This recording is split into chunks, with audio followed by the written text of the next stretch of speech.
Good morning, grade 12. This is the second part of chapter 8, section 4, and we're still discussing revolutions in arts. Now, previously we discussed the idea of Romanticism and the movement and what were the characteristics of it.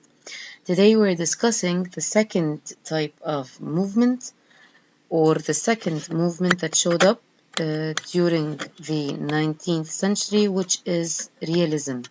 Remember, all these movements that we're talking about concerns, just like the title states, revolutions in art only. They have nothing to do with the scientific movement. They have nothing to do with the Enlightenment. So, what is realism?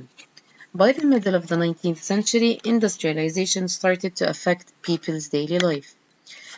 Living conditions were grim, dirty, and the cities were crowded. Industrializations made the dreams of the Romantics seem pointless and impossible.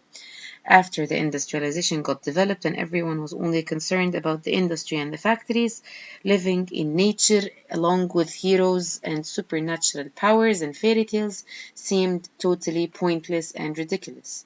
So during this time, realism appeared. What is realism? Realism is an artistic movement which showed life as it was, not as it should be.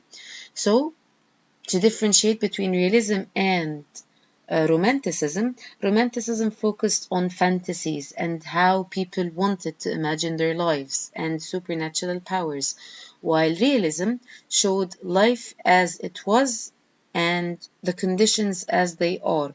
It's like a magnifying glass that focuses on real life. Realistic painters showed the increasing importance of the working class. The novels also started reflecting the workers' suffering life.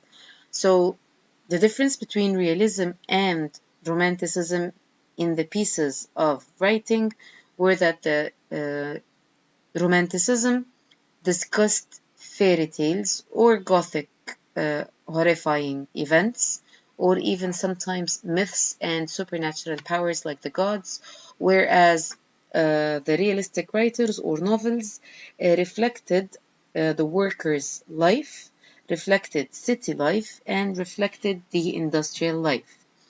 The paintings were no longer paintings and they were turned into photographs. The first photograph that was taken was called a daguerreotype. It was named after the French inventor Louis Daguerre. This was a number of pictures that were taken at different shots and different times, one after the other, and then when you flip them all together, they make a movement or a moving photograph. Now, the British inventor William Thabit invented light-sensitive paper that he used to produce a photonegative. After all these inventions and improvements, this was a great advantage because many copies of the same photo can be made from one negative, unlike the paintings during Romanticism. The Thabit process allowed photos to be produced on books and newspapers, not only individual photos. And photography was the main sign or idea of the realism or realistic movement. These were examples of the photographs or the pictures that showed or emphasized on workers' life and the city industrial life.